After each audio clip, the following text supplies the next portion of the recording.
പാർട്ടിയുടെ പോക്ക് നോക്കണം. നമ്മൾ വിചാരിക്കുന്ന പോലെയല്ല. താന്തോന്നികളെ പോലെ പെരുമാറുകയാണ്. തോന്നിയ പോലെയുള്ള അവസ്ഥയാണ്.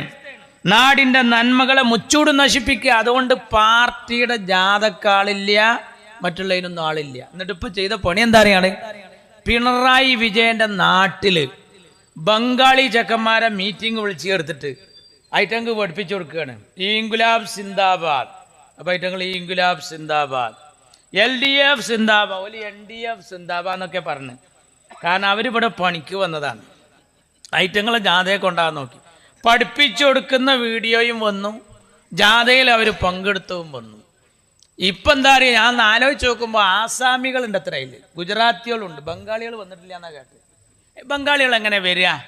കാരണം അവരെ നാട്ടിൽ ഐറ്റങ്ങളെ മുഴുവൻ തടി സലാമത്താക്കിയത് ആ ചെങ്കൊടി കണ്ടിരുങ്ങണ്ട പറഞ്ഞയച്ച് 10-45 കൊല്ലം ഭരിച്ചിട്ട് വട്ട പൂജയാക്കി. അവിടെ ഒന്നും കൊടുത്തില്ല.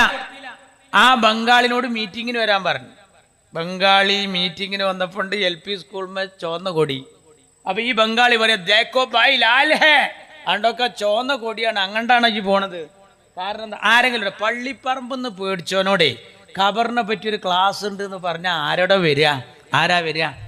അവിടുന്ന് ബംഗാളിൽ നിന്ന് പേടിച്ചിട്ട് ഇങ്ങോട്ട് തടി സലാമത്താക്കിയതാണ് ഐറ്റങ്ങൾ. ആ മക്കളെയാണ് ജാഥക്ക് വിളിക്കുന്നത്. കണ്ട തമിഴന്മാര്, അതുപോലെ ഗുജറാത്തികളെ, ആസാമികളെയും വിളിച്ചിട്ട് പാർട്ടിയുടെ പരിപാടി നടത്തേണ്ടുന്ന കോലത്തിലേക്ക് പാർട്ടി പോയി.